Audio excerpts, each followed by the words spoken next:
Compartir la pantalla. Entonces, dentro de los conceptos ya comentamos a grandes rasgos cómo trabaja el sistema eléctrico en aeronave. Tenemos la reglamentación internacional, el FAR 23 nos habla de la reglamentación de las cargas eléctricas para aviones pequeños, FAR 25 para aviones grandes. En este caso vamos a seguir trabajando.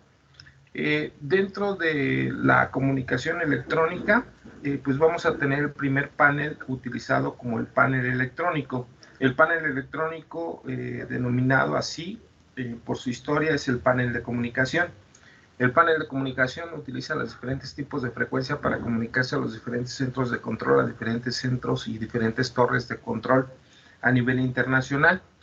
Dentro de la comunicación, pues ya sabemos de antemano que los pilotos deben de recibir un briefing antes de despegar, en este caso respectivamente a sus áreas de despacho y control de vuelos, y deben de hacer uso de la telecomunicación aeronáutica a nivel internacional.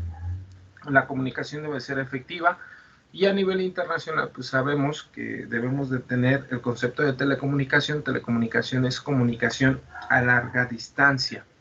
Los encargados en México, pues tenemos ENIAM, es el encargado de toda la telecomunicación a nivel nacional, por medio de la Secretaría de Comunicaciones y Transportes.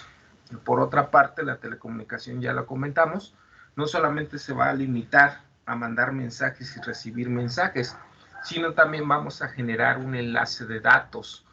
Por ejemplo, actualmente tenemos nuestro avión, y este avión pues va a tener su computadora electrónica, que es la Flight Manager Computer, con su respectivo sistema, que es el Flight Management System. Tenemos que enlazar estos datos, en este caso a través del sistema IDSB, a través del sistema GNSS, para que sean identificados en los diferentes tipos de sistema radar, como radar primarios, SSR, y radar secundario, PSR. Y tenemos diferentes otros tipos de sistemas que también nos van a ayudar a la propia navegación y a la seguridad en el propio vuelo. Dentro de los servicios de radionavegación, aquí es importante mencionar, los elementos de radionavegación son aquellos elementos que van a trabajar con ondas electromagnéticas. En este caso vamos a tener las radioayudas. Las radioayudas son el BOR, el DME, el NDB, el ILS y el VHF. Estos elementos, como su nombre lo dice, son radioayudas que nos van a ayudar a poder navegar. En este caso debemos de conocer cada uno de estos. El BOR. El BOR es un radiofaro omnidireccional de muy alta frecuencia, very high frequency, muy alta frecuencia. El BOR nos va a ayudar a poder ir creando esas rutas de navegación. Entonces, si yo voy a navegar de un punto a otro, debo de identificar los BORes. A nivel nacional, pues ya lo comentamos. En este caso voy a usar el aplicativo SkyVector. Para poder navegar tenemos que crear rutas, y nosotros ya comentamos que vamos a tener el espacio aéreo superior, el espacio aéreo inferior. Entonces, a grandes rasgos, para navegar, pues necesitamos rutas. Aquí yo en este aplicativo le puedo poner espacio aéreo superior, World High, o espacio aéreo inferior, World Low. Entonces, así a grandes rasgos, en el espacio aéreo superior yo voy a manejar aerovías denominadas aerovías Julieta. Se le anexa la unión, en este caso, Unión Julieta 40, Unión Julieta 31. La unión significa de Upper Julieta, Superior Julieta 40. Pero también voy a tener aerovías Tango y aerovías Quebec. Las Julietas son exclusivas aerovías del espacio aéreo superior. Sin embargo, las aerovías Tango o Upper Tango 133 son aerovías que requieren y es necesario tener el sistema ARNAV. Entonces, el sistema ARNAV es un sistema de navegación avanzada de precisión exacta en la vertical y en la lateral. Entonces, las aerovías Tango necesitan ARNAV, y también las aerovías Quebec. Hay muy pocas aerovías a nivel nacional que son Quebec. Sin embargo, las aerovías Quebec dan directos, debido a que son aerovías que van a usar, en este caso, una precisión muy exacta, pues vuelan directo. Entonces, si regresamos a nuestro punto de radioayudas, Yo para poder navegar voy a tener que hacer uso de los bores. Aquí voy a tener un BOR, por ejemplo el BOR de San Luis Potosí, y este BOR, como lo comentamos, un BOR es Very High Frequency Omnidirectional Radio, es un radio omnidireccional, en otras palabras es un radio que emite ondas electromagnéticas a los 360 grados, y esta frecuencia en este caso es de 117.2 específicamente para San Luis. Entonces, para poder crear las aerovías y poder navegar, yo voy a hacer uso de los bores. San Luis, Aguascalientes, León, México, Toluca, Querétaro, Santa Lucía. Entonces, si yo quisiera volar de un punto a otro punto, por ejemplo, de México a Los Cabos, aquí yo puedo ponerle de México a Los Cabos y me va a marcar una ruta directa. Sin embargo, yo puedo marcar los bores. México, Morelia, Guadalajara, Vallarta y Los Cabos. Entonces ahí ya me da los puntos específicos. Entonces me dice que estoy saliendo del BOR de México. Del BOR de México yo navego. En este caso tendría que darle una salida por Pasteje. Entonces aquí tendría que volar a Pasteje, al BOR de Pasteje, y luego del Pasteje tengo que volar a Morelia. Y de Morelia pues utilizo la aerovía Unión Julieta 12 a Guadalajara. Entonces, a grandes rasgos, el BOR no es más que una radioayuda que me va a ayudar, valga la redundancia, a poder trazar esas rutas.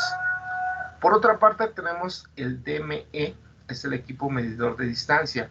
El DME se lleva a bordo del avión. Este equipo nos va a ayudar a detectar la distancia al próximo BOR y al BOR que ya pasamos. ¿Vale? Por otra parte tengo el NDB, es un radio no direccional de baja frecuencia. Entonces esto es importante, el NDB es de baja frecuencia, a diferencia del BOR, que es de alta frecuencia.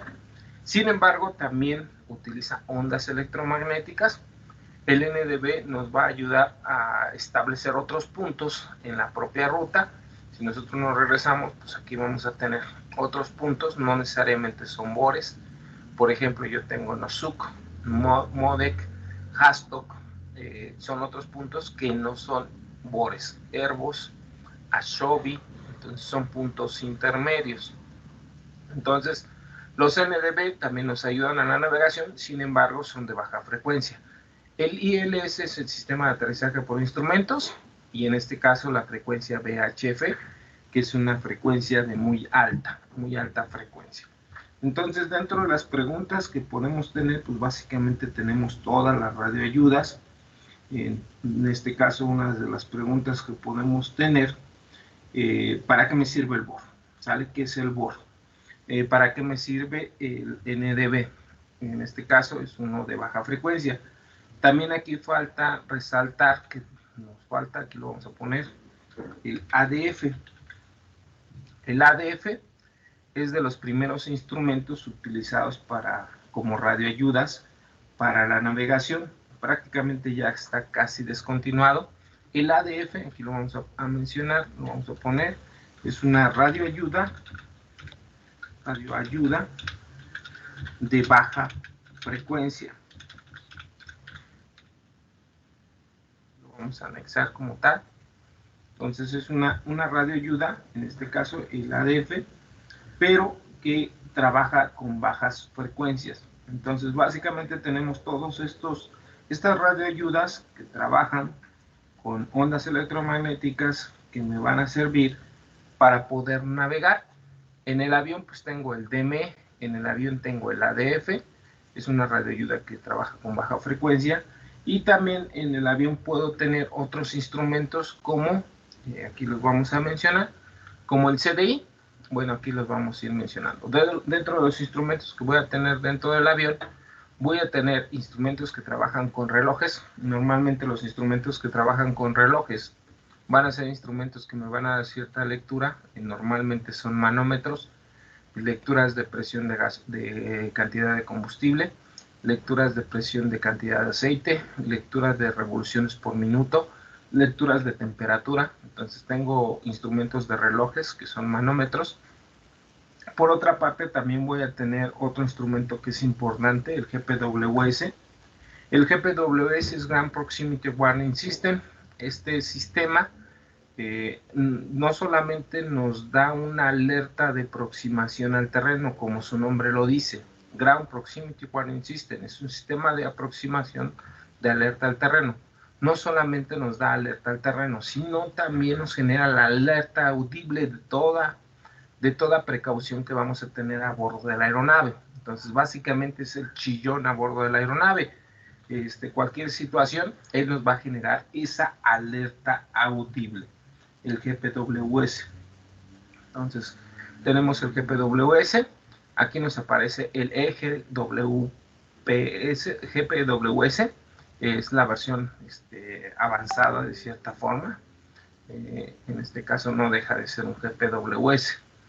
Por otra parte, bueno, pues aquí lo comentamos, va a ser el chillón de la aeronave, nos va a dar una alerta de régimen excesivo de descenso, régimen excesivo de acercamiento al terreno, pérdida de altitud, proximidad al terreno, desviación debajo de la senda de planeo, ángulo excesivo de alabeo, alertas de altitud, alerta de wind shear.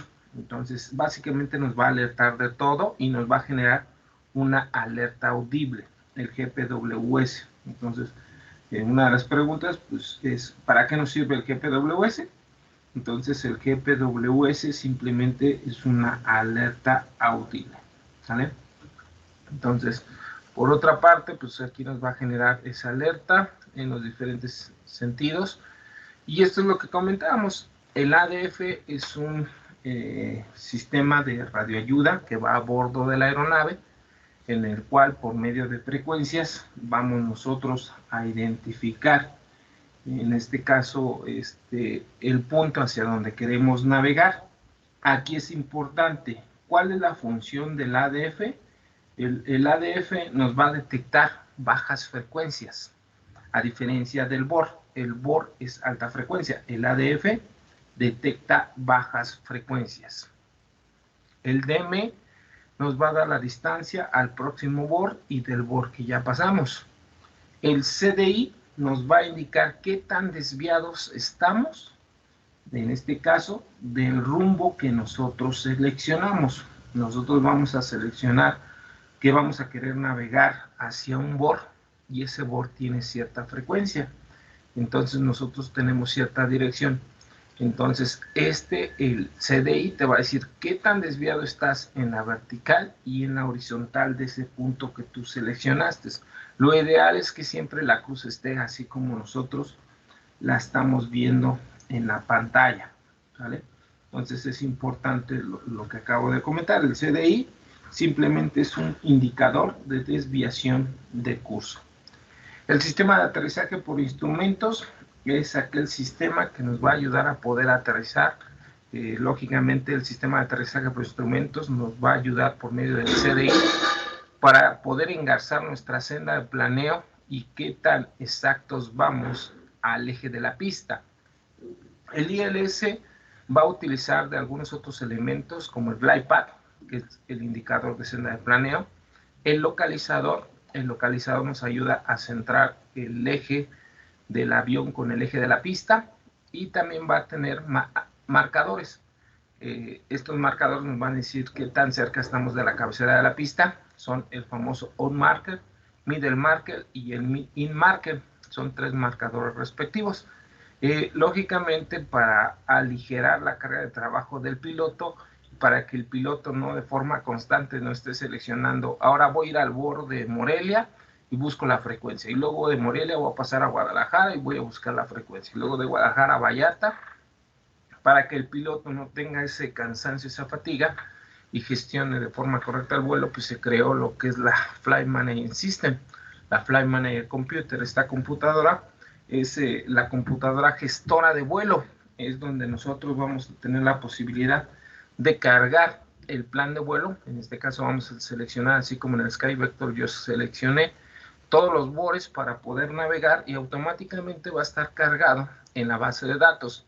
Esta base de datos se conoce como la base de datos del sistema AERAC. Entonces pregunta, ¿qué es el sistema AERAC? El sistema AERAC es la base de datos de operacionales, en este caso todas las frecuencias de los BORes, que vamos a encontrar a lo largo de la ruta. Entonces la base de datos AIRAC ya va a tener cargado todas las frecuencias y lógicamente cuando yo ponga el BOR México, el BOR Toluca, el BOR Pastegé, el BOR Morelia, automáticamente la computadora va a navegar hacia esos puntos que están determinados o que están cargados en la propia ruta. ¿Qué más vamos a tener? Dentro de la Flight Management Computer, pues también, además de poder cargar la ruta, también podemos identificar los pesos operacionales. Por otra parte, recordemos que esto es importante porque si nosotros tenemos un sobrepeso y en este caso engañamos al sistema, a lo mejor yo realmente tengo un peso de tantas toneladas y hicieron un cálculo de centro de gravedad y de rendimiento para combustible en el plan de vuelo de otra cantidad, pues básicamente me voy a quedar corto de combustible en pleno vuelo. Entonces esto lo debe de supervisar el piloto, debe de supervisar por medio de la Flight Management Computer qué peso real lleva el avión y debe hacer un match entre lo que es la tabla de rendimientos y plan de vuelo que entregan los oficiales de operaciones.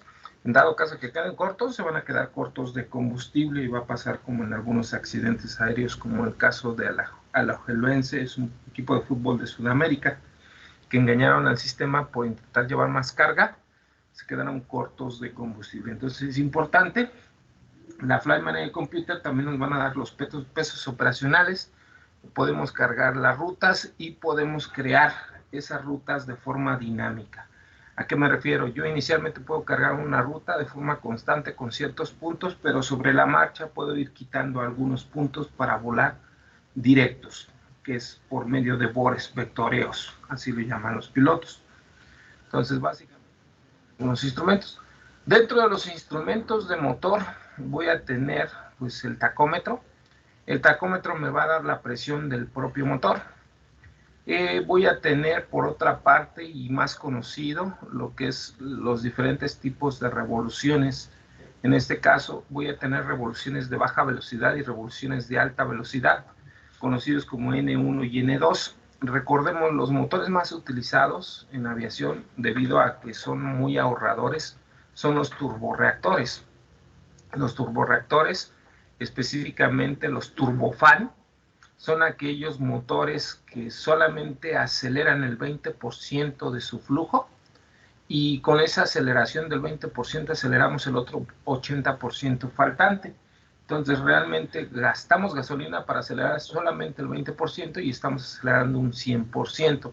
Por eso utilizan los turbofanes. Estos turbofanes son motores de doble eje, o sea, un eje que gira a bajas velocidades, N1, y un eje que gira a altas velocidades, que es N2. Respectivamente a estos ejes, pues vamos a tener conectados compresores y turbinas. Lógicamente, si va conectado al N1, tendríamos el compresor de baja velocidad y la turbina de baja velocidad. Y si van conectados al N2, pues tendríamos el compresor de alta velocidad y la turbina de alta velocidad, respectivamente. Todos estos parámetros son importantes a monitorear por parte del piloto. Aquí está el motor turbofan hace uso del 20%, en este caso las 4 etapas básicas del motor es admisión, compresión, combustión y escape.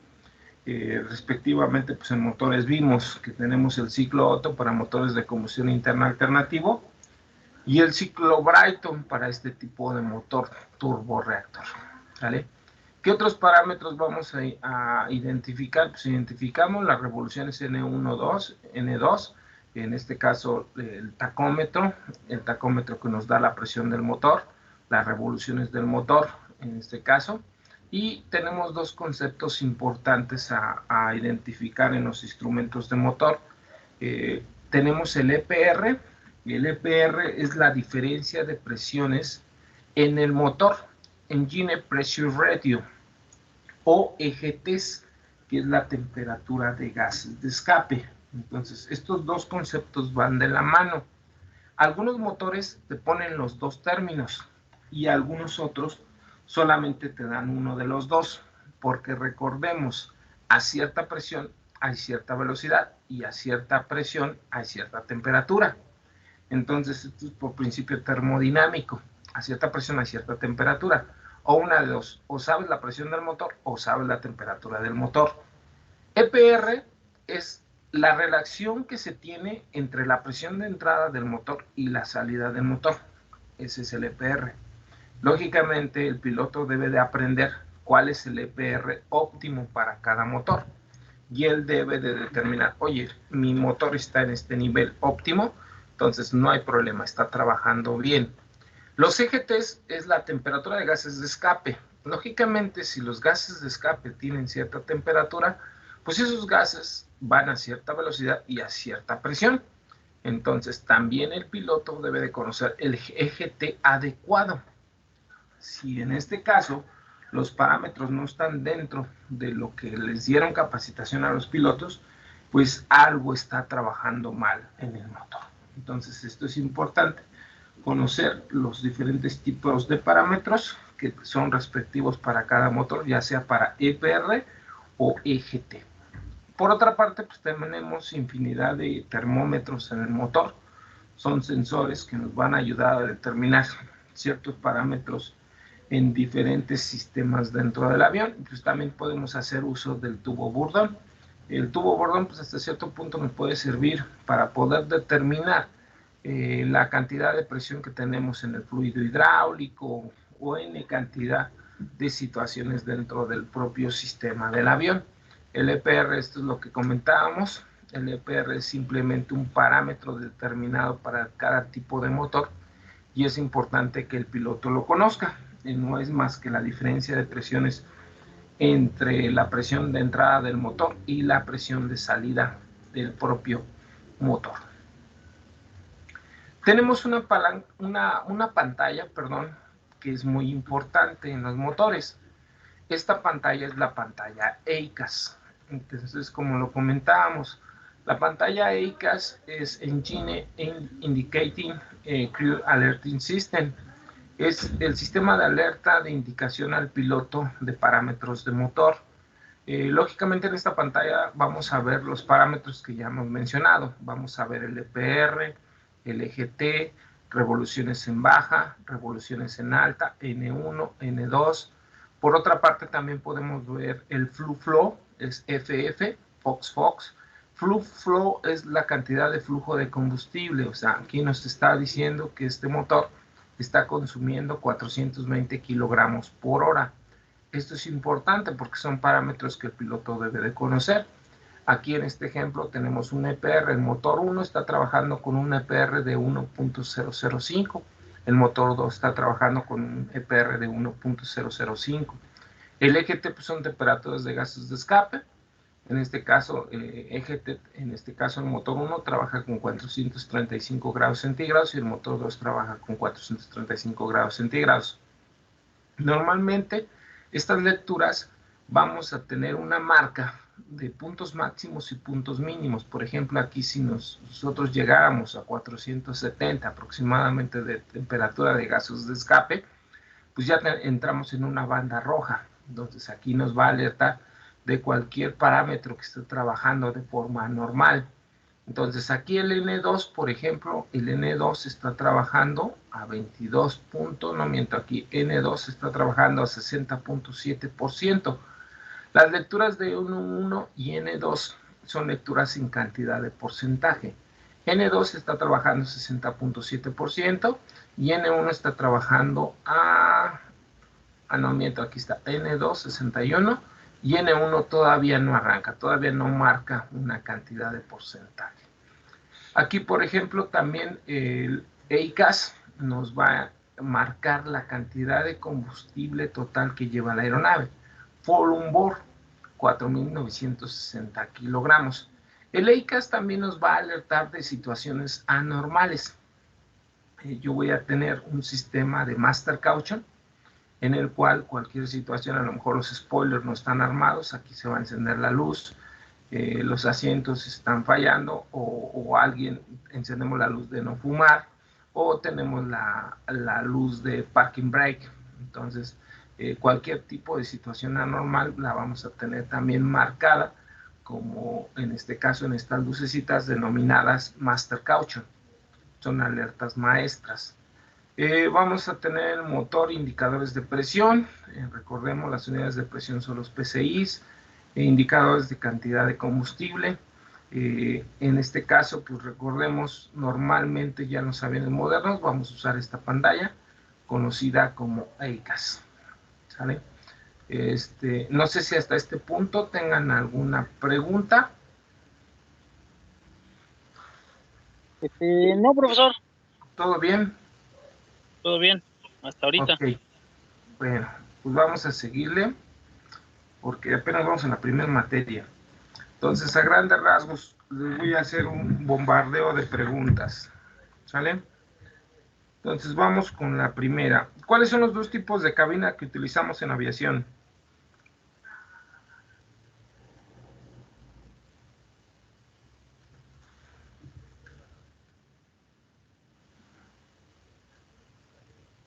Miguel, César, Violeta, Lucina.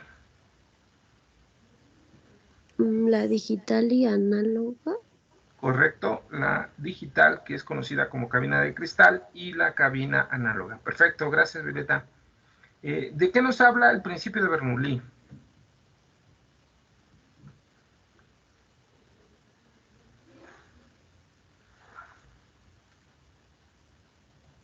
Es a mayor presión. No, es cierto, Menor presión, mayor velocidad. Correcto, menor presión, mayor velocidad. Correcto. Ahora, ¿qué tipo de presión trabaja el altímetro?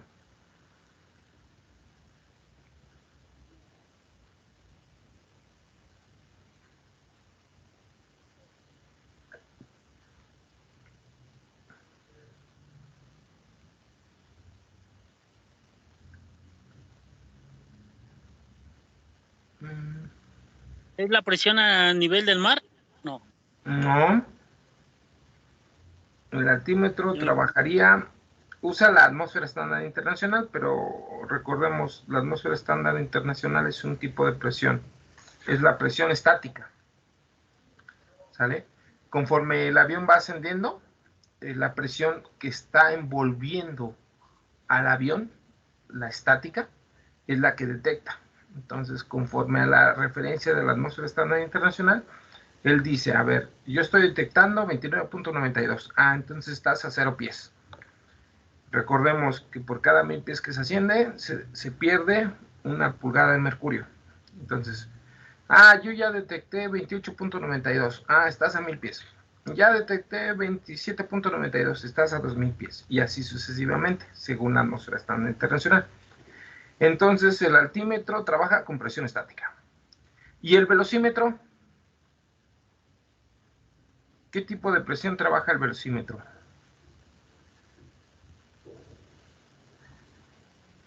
Con presión dinámica y estática. Correcto. Y la suma de presión dinámica y estática nos da la total. Entonces trabajan con presión dinámica, estática y total. El velocímetro trabaja con las tres. ¿Vale? Y el vertical speed, el indicador de velocidad vertical, ¿con qué presión trabaja? Con la dinámica. No. En este caso, recuerden, el indicador de velocidad vertical es el que te va a decir, tú vas descendiendo 1000 pies por minuto o vas descendiendo 1000 pies por minuto. Entonces, ¿qué hace el instrumento? Toma la presión del punto de partida y toma la presión del punto de llegada, toma la presión estática y saca la diferencia y determina a qué velocidad te moviste. Entonces, el indicador de velocidad vertical trabaja con presión estática.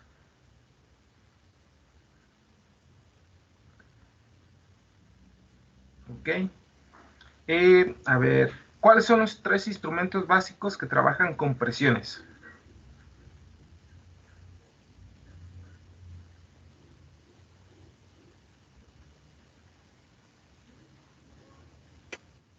Pues velocímetro, altímetro. Y vertical speed, y velocidad, indicador de velocidad vertical. Perfecto. ¿Y cuáles serían los instrumentos que trabajan con principio giroscópico?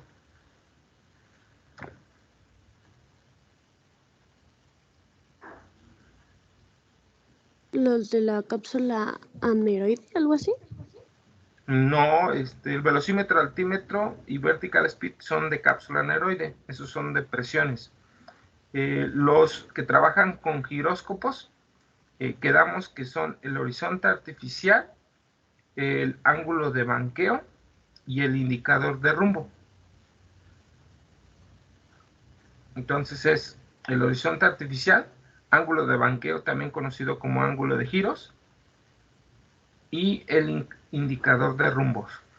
El giróscopo es como un elemento que está girando, que siempre mantiene una horizontal. Entonces recordemos que es el de ángulos de giro, es el que nos ayuda para saber si el avión se va deslizando o se va derrapando. El horizonte artificial es el que nos da la referencia del horizonte de la Tierra siempre. Y en este caso el indicador de rumbo nos da la referencia conforme al norte magnético. ¿Vale? A ver, menciónenme algunos de los elementos que trabajan con ondas, con propagación de ondas electromagnéticas. Menciona algunas radioayudas que trabajan con propagación de ondas electromagnéticas.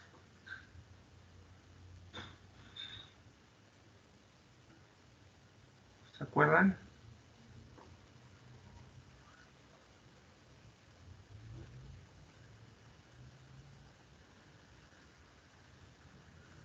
¿Qué serían las radioayudas? Aquí vamos a regresarnos tantito. ¿Sí se acuerdan?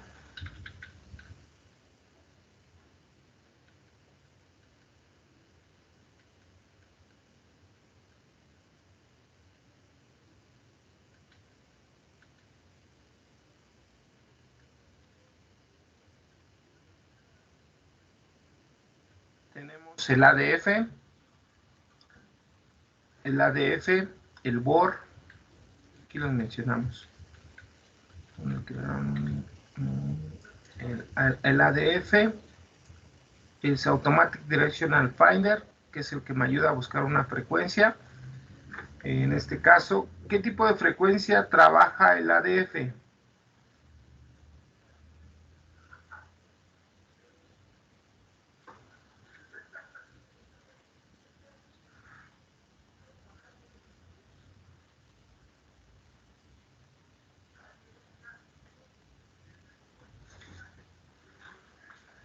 ¿No? ¿Quién me ayuda? ¿Quién me ayuda? No, ya me prendió. Sí, adelante, Miguel. No, ahí sí no la sé. No la Ok. apunté. El ADF trabaja con bajas frecuencias. El ADF trabaja con bajas frecuencias. El ADF va a buscar una baja frecuencia y nos va a ayudar a navegar. Ahí es importante. El ADF es la primera radioayuda que se utilizó para navegación en el mundo. Trabajamos con bajas frecuencias, entonces la mayoría de los aeropuertos tienen un sistema de ADF para aterrizar, pero no todos los aviones modernos tienen sistema de ADF. Por ejemplo, el Boeing 787 es un avión que no tiene sistema de aterrizaje por ADF. Entonces, por mucho tiempo Aeroméxico estuvo utilizando un aeropuerto para volar de México a Shanghái, de México a Japón, que se llama Midway. Este aeropuerto Midway solamente puedes aterrizar por medio de un sistema ADF, y en este caso el avión pues no tiene sistema ADF. Entonces esto es importante. ¿Qué otras radioayudas tenemos? El DME, el equipo medidor de distancia, el CDI. El equipo medidor de distancia nos da la distancia del próximo BOR que vamos a llegar y del BOR que ya pasamos. El CDI es el que nos va a indicar la desviación de curso en referencia al rumbo que seleccionamos. Por otra parte, hablamos de la reglamentación. El FAR 23. ¿De qué habla el FAR 23? ¿Alguien se acuerda? ¿Cuál, perdón? El FAR 23.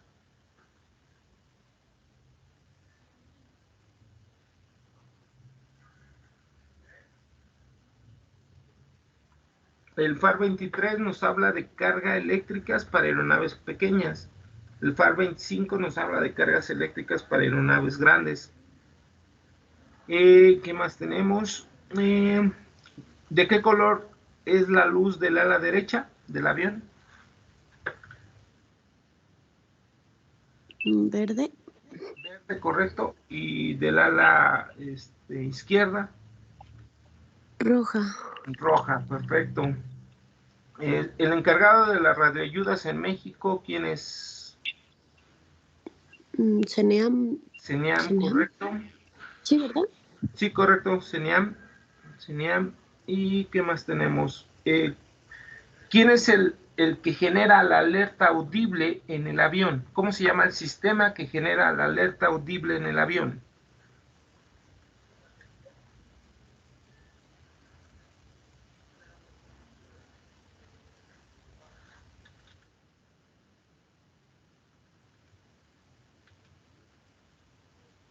El chillón del avión es el GPWS. ¿Sale? Es el que nos da la alerta audible en el avión, el GPWS. ¿Y qué más vamos a ver? ¿Para qué nos sirve la Flight Manager Computer? Ahí está.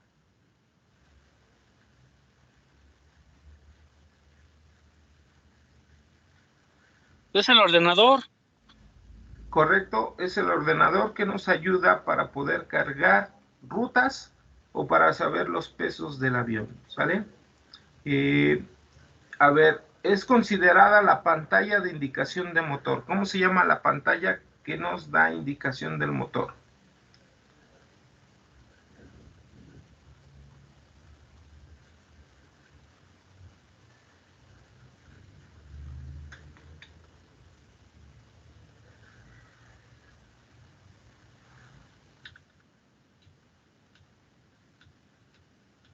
La pantalla que nos da indicación del motor se llama EICAS. EICAS. Engine Indicate Crew Alerting System.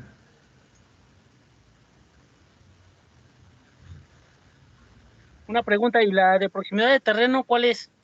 Es el sistema encargado de producir la alerta audible, el GPWS. Es el Ground Proximity Warning System. Ah, gracias. ¿Qué más tenemos? Tenemos una de las utilidades de utilizar una de las utilidades de la FMC es cargado de rutas de vuelo. ¿Cuál es la función del sistema IRAC? ¿Alguien se acuerda? El sistema IRAC.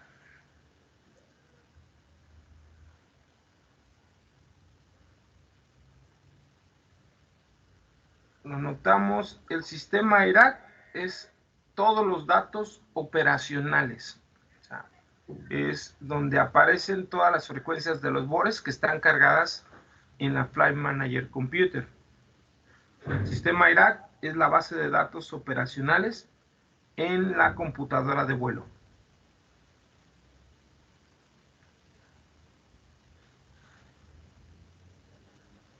El EPR, ¿qué es el EPR? ¿Alguien se acuerda?